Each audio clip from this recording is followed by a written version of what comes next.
Hey, I'm here in Chicago at ThoughtCon, and if you haven't been to a hacker conference in a while, stick around because you meet some of the most amazing people.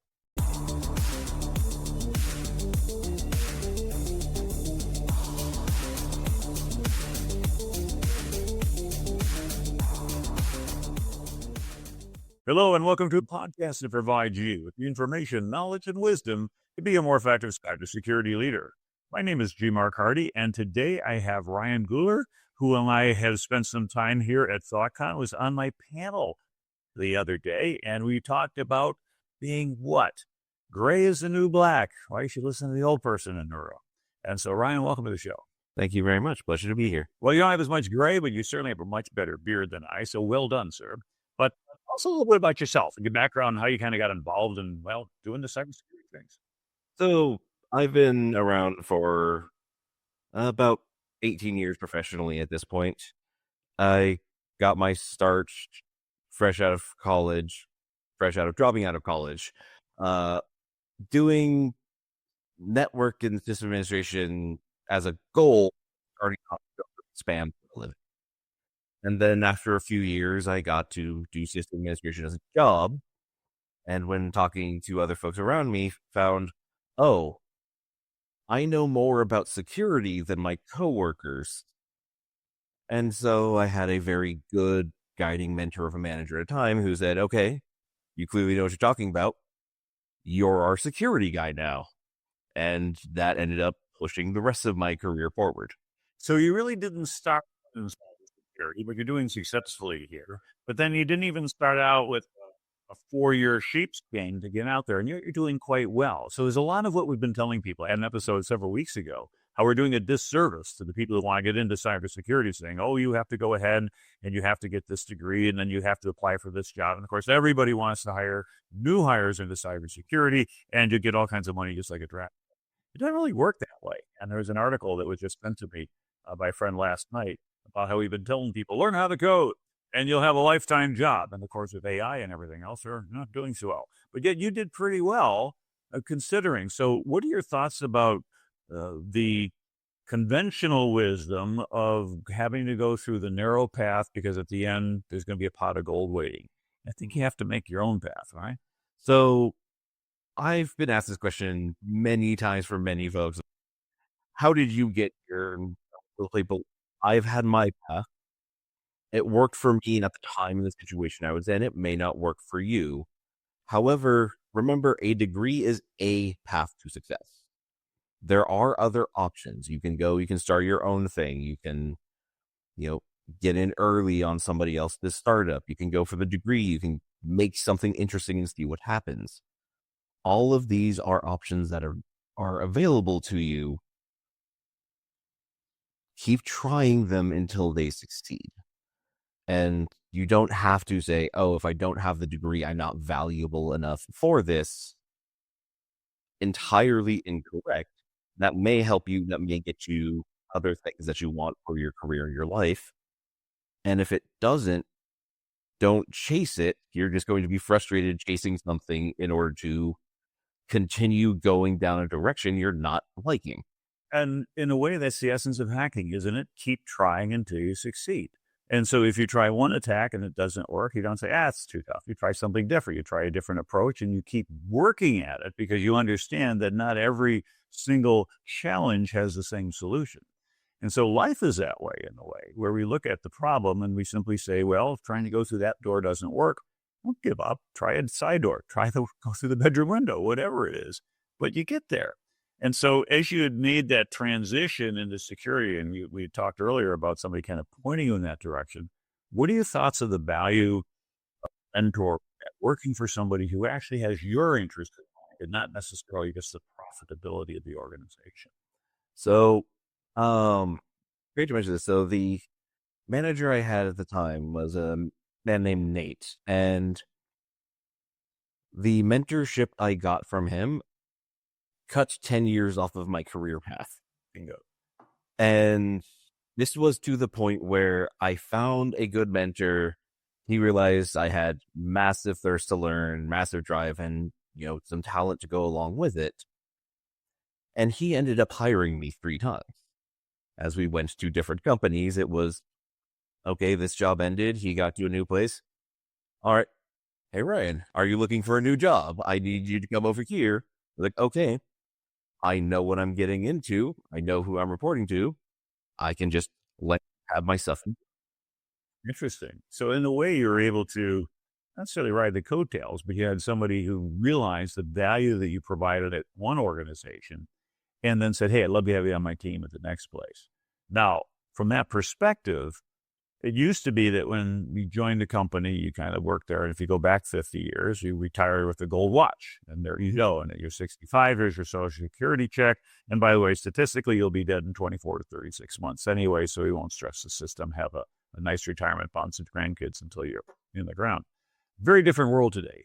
Absolutely. And so part of our career management is not necessarily waiting for our or some known career path to say, okay, fine, just stick here another 3 years and 2 months, and then you can get your next promotion. We really need to be sort of in charge of our own careers. But in doing so, we can't blindly just grab at the next bright, shiny object that comes along because there'll probably always be a little bit more money. There'll be a little bit more something or other, but it's not necessarily what's going to get you to where you want to go. So did you ever stop and say, where do I want to be in 5 or 10 or 20 years and work your way backwards? Or is it really kind of like Zelda where you uncover a new level? Like, oh, wow, I've just opened this part of the jungle. So I started off with the plan of like, okay, by time I'm 30, I want to have visited Japan for 2 weeks. I want to establish myself as have some sort of career doing like system administration or some other similar work. And I want to, have developed some sort of relationship with a partner of mutual choosing. By 26, I had hit all three of those and thought I didn't make any goals for after this.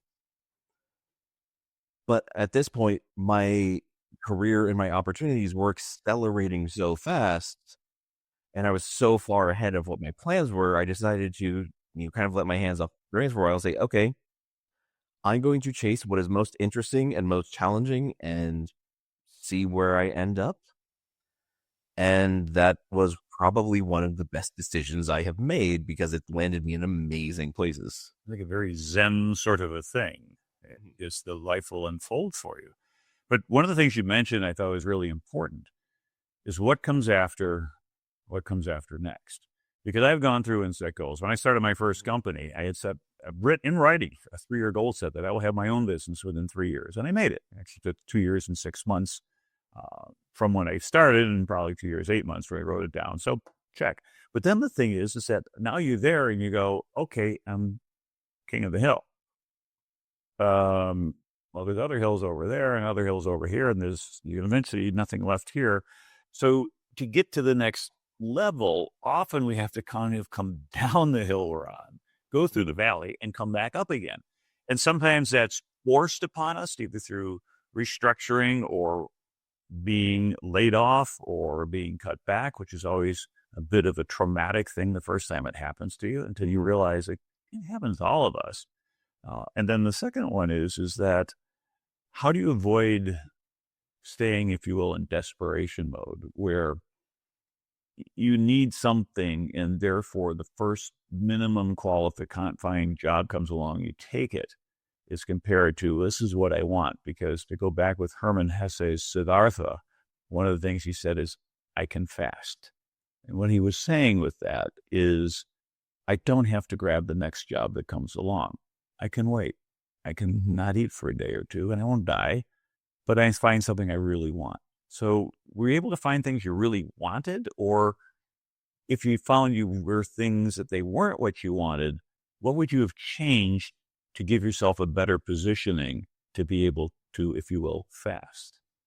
So I came from Boy Scouts as, HILs. And so one of the things that was really ingrained early on for me was preparation. Be prepared. And in the modern career path, the vast majority of positions I have been in have been in about the 2 to 3 year range. And then something happens intrinsically or extrinsically that says it is time for you to move on. And so I make sure that I take a part of the salary that I'm making, and I make sure a, I have 3 tiers of savings. I have a oops fund, Mhm. which is put about $50 or $100 a month in there. That's for, oh, tire blew out of my car. I need a couple $100 for this. No problem. I have that already saved up. It'll refill naturally over time. When the next oops happens, I'm ready for it. I have an emergency fund, which is, okay, I'm out of a job for a while. Let's start tapping this and, decrease some of the luxuries in life until I can afford them again. And then I have, investments for later in life that if I really need to, if things are dire, they are available. But you never want to get down to plan C if you can avoid it. But I found when you get to this point, I always give myself, when a job ends and I wasn't prepared for it, I give myself a week to grieve and be sad and think and decide where do I want to start aiming my career from here. And at the 7-day point, I am done. It's time to put that plan into action. And realistically speaking, I will tell folks, when you are going through and you do all of your interviews and you get a job offer and you're really thinking, I'm not really sold in this place. Just because they said yes doesn't mean you can't say no at that point. It's completely fine, and it may be a very good decision to do so. And I've read by some of the motivating authors that said if it's not a hell yes, it should be no. If it's something else, I don't know if they really want to do it. It was like last night. We really want to go out until 2 a.m. at the after party here at THOTCON in Chicago. It's like, not really. We had a really good day. We met some really amazing people. And I don't really feel like dragging in. I got to get up in the morning. I got to go catch a flight. Got to do a podcast, of course. And so what we said last night, if it's not a hell yes, it's a no. So we hung around and enjoyed the White Castle gourmet meal, which is my first one, by the way. I have to admit there. So if there's any White Castle fans out there, let us know in the comments. So 3 funds. You've got the Hoops Fund, the short term, if you will. Let's go ahead and cover some stuff. And then the longer term, which ideally you never touch, because eventually you're going to get old and gray, and maybe Social Security, as was envisioned, is not going to be there. And even if it is there as envisioned, you're not going to live well if that's the only thing you've got. What's different today, I think, is that you don't have situations like my dad, who had 6 children and never made more than 30 grand a year in his career, but he was always surrounded by friends and family and fun. But when he retired, that's it, Social Security. And fortunately, he wasn't eating cat food out of a dumpster behind Walmart. But some people sort of end up there because of poor planning. In his case, his time and energy and money went to his family, and I deeply appreciate that. But for a lot of us in this generation, we don't have 6 kids or 5 or sometimes even 1. Or if you have one, like, wow, that's pretty cool. So the dynamics are different. We can do a little bit better for our future.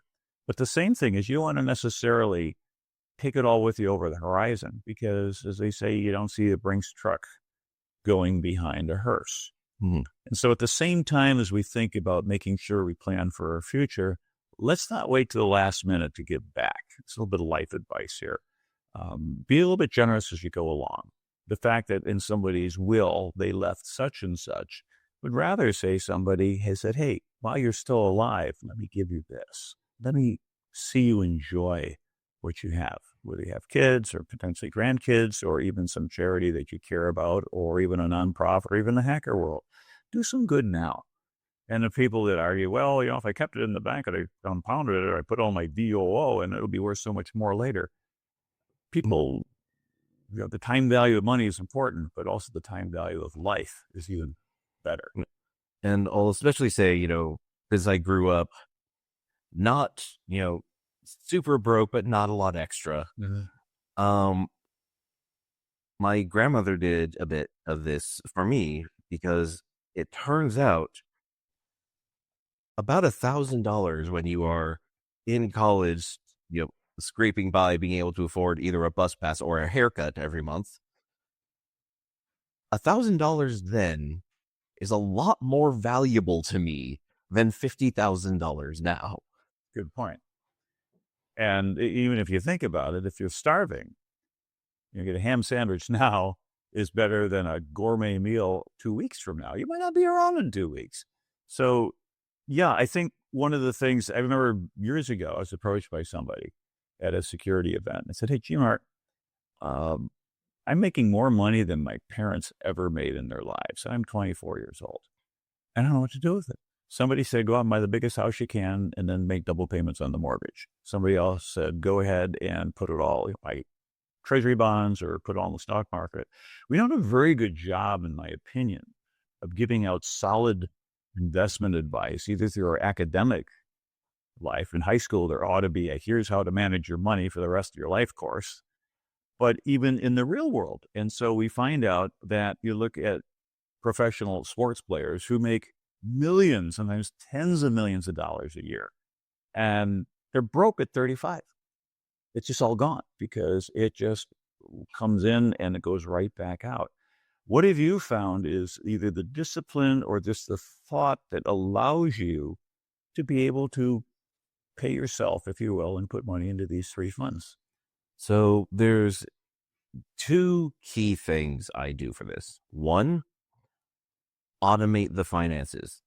Automatically have things taken out and put away, because you will forget to do it if you don't. And computers are very good at automation. Stop spending your human lifetime on the things computers are good at and let them do their job. The second thing is as I go in the funds, the OOPS fund is immediately in my bank account. The emergency fund is at another bank, so I don't see it immediately. And the long-term funds are at a third institution that requires me to actually spend some additional time, where really I check those about once a quarter to make sure nothing's going egregiously wrong, and then leave them alone. One of the worst things I think a lot of people do, especially when getting started on that part financially, is paying too much attention to your money. You are looking at the numbers, you're focusing on the numbers, you're thinking, I have this number in my account at all times. Stop. Move a lot of that money out. Give yourself a allowance from it. And when you open your account, you're like, okay, I have $2,000 in my account. That's how much I have to spend. Sure, I have 50 in the other account over here that's feeding it, but you don't think about the 50. You only ever see the 2, so you spend the 2. And then when you get a job change or a raise or a promotion, you don't put all that into your spending money.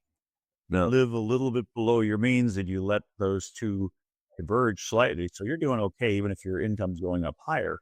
So over time, you're accelerating your ability to provide for your future. Yeah. One of the things I really recommend to folks is, like, if you get a bonus or an unrestricted windfall, you went out with friends at the casino and actually got something this time.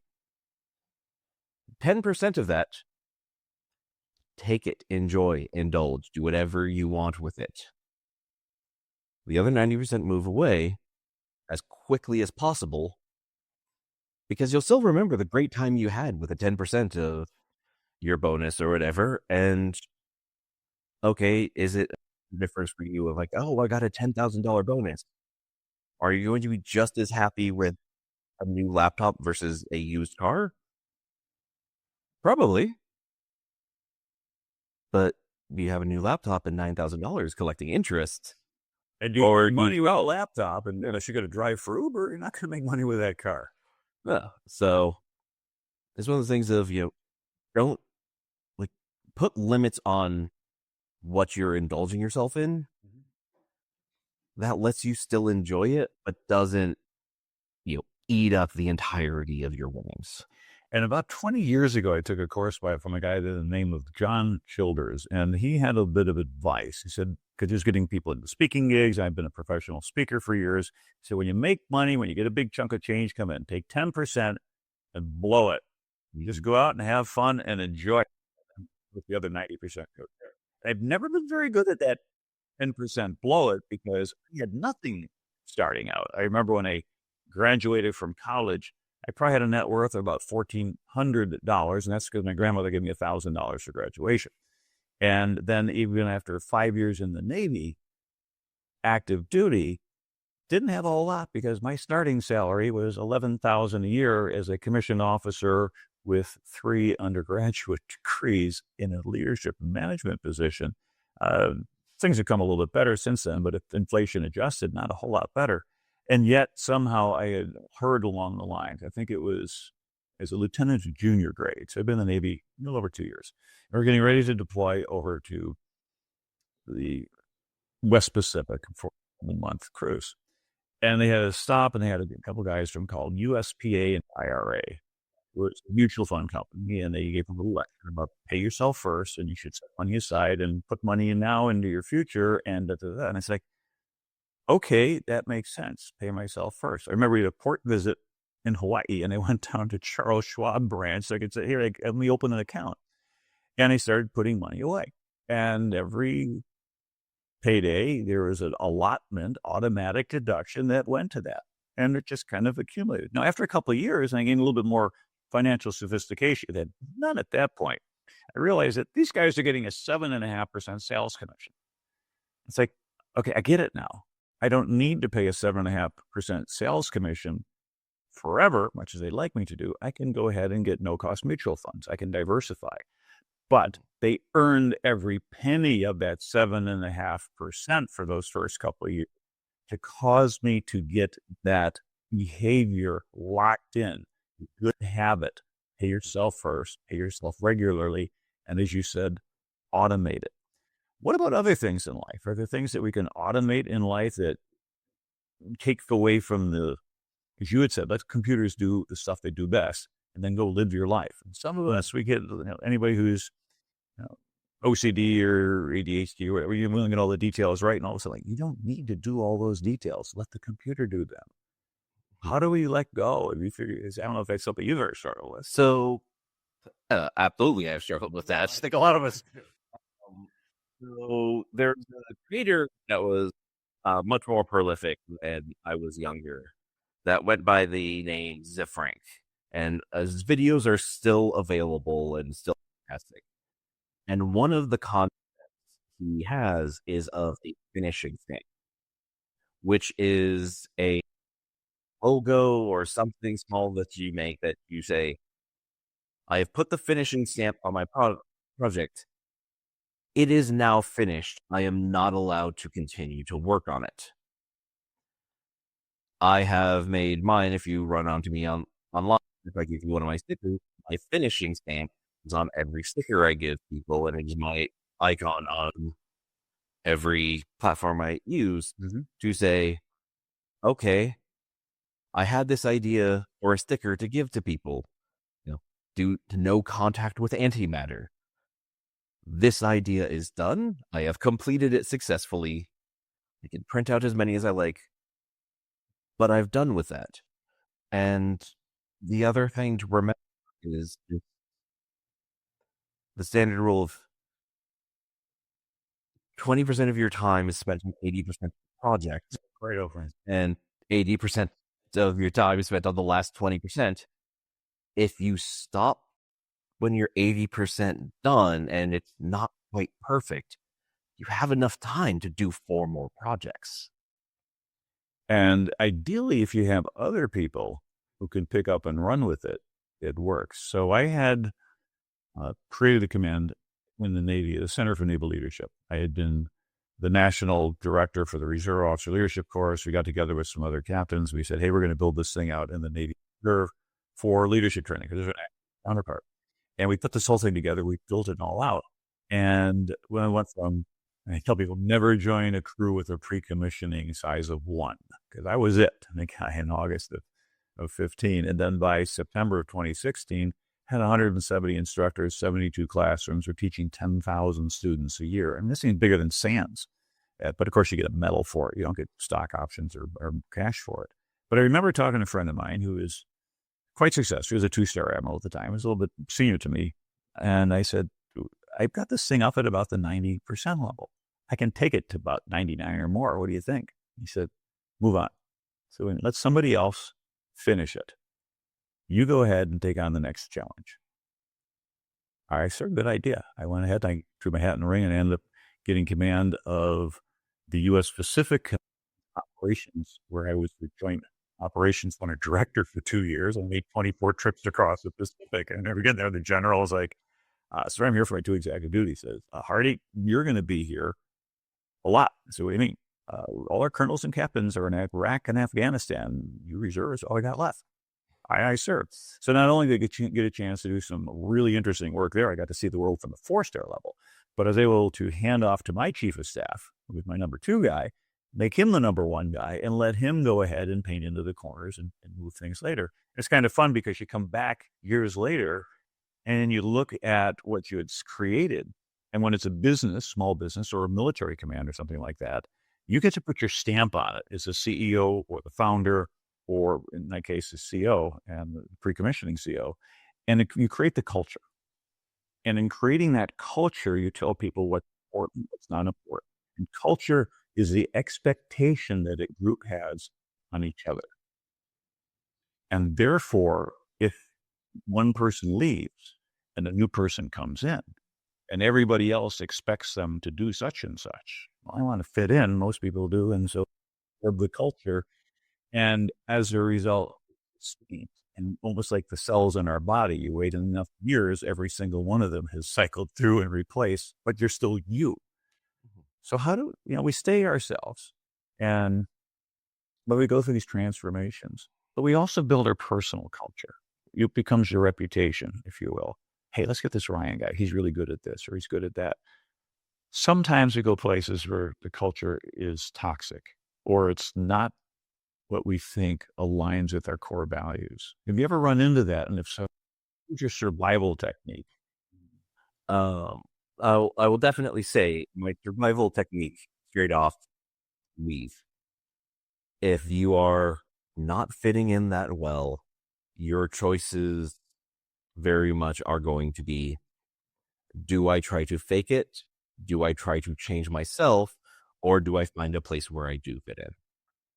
And you will notice none of those options are change the environment to fit mine, because that's not going to work.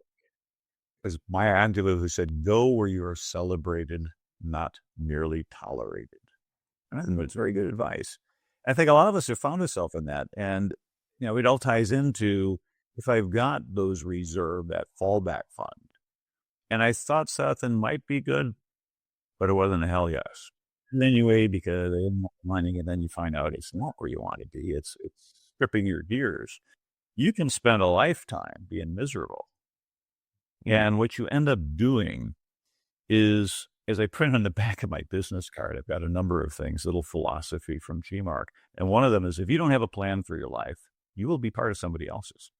And you will trade the most valuable thing you have, your time, for some fixed amount of money, which you then redistribute it, and you pay your taxes, and you pay your rent, and you pay your car payment, and you pay for your food, and you pay for your computing time, and you pay for it.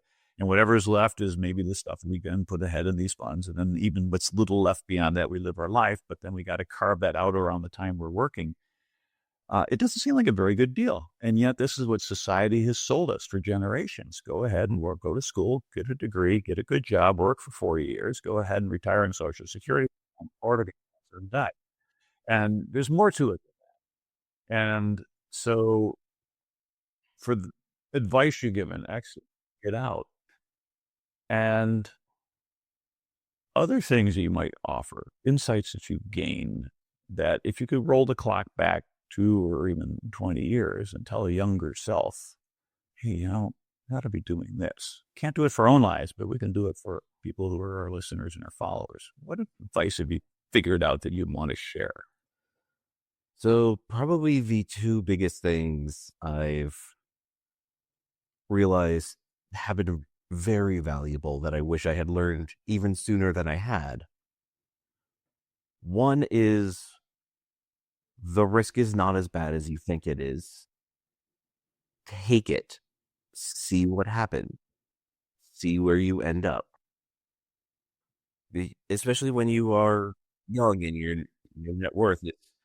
When I left junior college, my net worth was negative $350. There's not a lot of down from there. You can take that risk, land where you are, and be like, okay, I just get up and I've gone from 1% to 0%. Okay, I can get back up to 1%, no problem. Mm-hmm. The other one is look for the joy and wisdom in the things around you. I mentioned taking I wanted to spend 2 weeks in Japan and did. So I booked a tour and I did not realize I had booked the seniors tour to Japan until I got there and everyone else was white hair, gray beard. It's not so bad. But what I discovered with that was I wanted to go visit all of these places. And by getting this tour, everything was slowed down. So you didn't have half an hour here to rush to the next place, to rush to the next place. We go to this temple. You have an hour and a half to enjoy, to sit, to roam, talk to the people with you. You have time on the bus to sit and exchange stories. Hey, how did you get here? Where did your life get here? And, one point I again was, I'm happy to see somebody traveling and doing this while young enough to fully enjoy it. Mm-hmm. And it was one of these things of you can go in and you can land and be like, okay, it's great. I'm going to go on this trip. And oh man, I'm surrounded by all the old people. Or you can be like, all right, I'm on the bus. There's a bunch of people around. How can I make this as interesting and valuable? And when you approach with that attitude, whichever path you choose, you are correct and you will find that. So start with the positive attitude of, I'm going to get everything I can out of this. If I have this, bad job that I don't like, okay, I'm looking for another one. Until then, I'm going to get every good out of this that I can before I move to the next place. Because there's something good in every bad job that everyone had, and you can ask them about it, and you will find, it's like, yeah, that place was terrible, it was awful, it was a good story. I was going to risk that.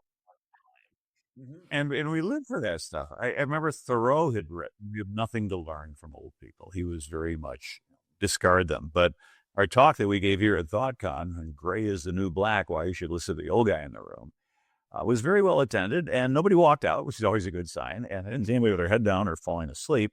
But also the keynote was Clifford Stoll, who's even older than I am by a number of years, and that was captivating. Because of that experience. So it's not always that you get to go and spend the time with people who have gone ahead of you. And for people my age, there was almost nobody to follow in cybersecurity. You're Lewis and Clark. You're out there exploring new things and you're figuring stuff out and you're doing things and you're writing it down, hopefully. And then you look back and you find out that, wow, the stuff that you thought of and did and then moved on has bloomed into an entire industry. Like we stopped here for water at that river, and now it's called St. Louis. There's an entire city there 200 years later. But at the time, you just needed to get some water. It seemed like, hey, it's a good place. I like it around here. We are now at the point where instead of going through the forest and colonizing cybersecurity and figuring things out, we have well-developed careers. You're not someone who does it all. It's not like Sir Isaac Newton you would go to in 1684 and say, hey, I need to know everything there is to know about mathematics. Come to the right place. There's nobody you can go to the state. If somebody's starting out in a career, or if we as CISOs or security leaders are trying to advise people getting into their career, how do we help them tune their approach so that they end up on ideally the longest possible path that will be fulfilled instead of the start, stop, eventually like brownie in motion, bouncing at the right jump.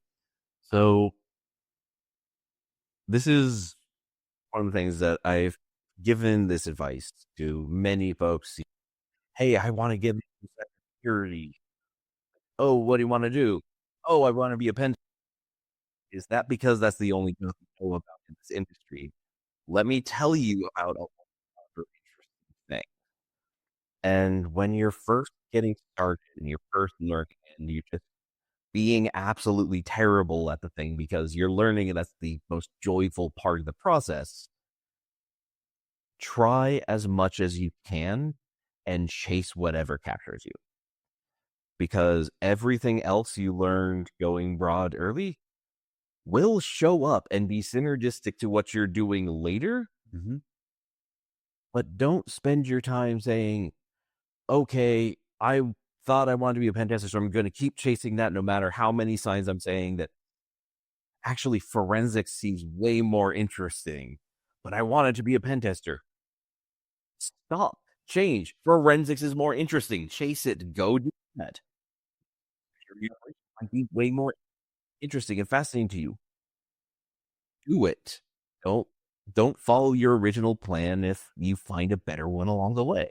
Yeah, and remember, for everybody's heard my, a number of times, G. Mark's Law that I wrote over 20 years ago. It's a corollary to Moore's Law. Half what you know about security will be obsolete in 18 months, which means if you don't love learning, if you don't want to go ahead and add to your body of knowledge, if you want to go out and party all the time and spend Friday night there trying to figure out a new system, or you got your flipper zero and trying to get something else or whatever, if you're not passionate about it, don't do it. And I've shared this before on the show. I had an Uber driver in the Bay Area when I told him what I did. I want to get into cybersecurity. Here it pays a lot of money. How do I do that? That's his motivation. I said, well, it's like National Football League. You have a lot of talent, and then you work hard every week at it. You think, what? It is. It's like, dude, that's why you're driving Uber. You have to really want to invest in yourself, continually replenish that knowledge. What we have through a series of events, either things like the ThoughtCon here in Chicago, 312, by the way, for the name for ThoughtCon, or a lot of the B-sides that have emerged. When that came out from DEF CON 12, and that was the year they said, all you experienced speakers can't speak. We want all new speakers. And a couple of guys said, well, that's ridiculous. We'll take the old 45 record model, the A side and the B side, and we'll just do a parallel conference for all the old guys to speak at, and women. And then it caught on. We had over 1,000 B-sides worldwide because they made it into a wiki. But those resources are out there, and not just the knowledge, but the chance to explore and poke around and learn things, and then get in with a group of people and just hang out. Almost everybody I know is more than willing to welcome somebody and show them the ropes, so to speak. Let them figure out what they want. Observation is spot on. That somebody might say, oh, I want to be a pen tester because it sounds cool. But once you figure out where they're at, wait a minute, they're very constructive in their thinking. They like to have every I dotted and every T crossed, and they want to make sure that this thing all fits together. He said, GRC actually might be where you want to be, because compliance could really rock your boat. But this is who you are. And as we bend ourselves and try to fit sideways into some position, we're not going to be happy. And we're going to be unproductive. We're going to be looking out the window. And even though if we're not in the office 9 to 5, 40 hours a week, like the old days, we're going to get distracted and play with a dog and be less productive. We're going to get deadlines. You performed well. And just get something that you're going to overclock just because you want to. I want to keep going. In the interest of knowing, because you got to catch pretty soon. How about some concluding thoughts? Anything that we didn't talk about? So the one thing I will say for folks getting in, folks who've been in for a while, always be teaching what you know. Mm-hmm. Because it doesn't matter how much you think, oh, I'm the new person in the room. I don't know all these stuff. All these other folks know all these stuff. You are incorrect. You have interesting stories. You have good ideas. You have things other people don't know. And I personally had an amazing experience with this once, where I went to a bunch of amazing, brilliant people and sat down and taught a nuclear engineer how to pick lock because she did not know how. And that was just okay. in everything in that dimension, this person will run circles around me educationally. But I know more than this thing, and I can teach, and I can learn in return. And when you teach, it's one of the best ways to go ahead and be able to reinforce your learning, because you want to know more than you're going to teach, so that you've got the depth if somebody asks you a question. And therefore, what I've found is one of the best ways to explore something is to study it and teach it. What I've been doing the last 4.5, almost 5 years now, is find something interesting and then go write a podcast. Okay, we're a lot of time here. So, Ryan, thank you so very much for you on the show here at CISO Tradecraft. For our watchers and listeners, thank you for being part of our audience. If you like CISO Tradecraft and for some reason you're not yet subscribed, please do so. Follow us on LinkedIn. We have a whole lot more than podcasts. We have a Substack newsletter. We have information that comes out on a regular basis. You can catch us on about 12 or 13 different podcast channels. And let other people know where it is that you're getting your knowledge and your insights that are helping you with your career, because we'd like to reach out to others. So pass it along and let them know. And as always, we'd love to hear back from you. If you got any ideas or anything you'd like to talk about, drop us a note. Best way to reach us is on LinkedIn. Till next time, this is your host, G. Mark Hardy. Thank you, and stay safe out there.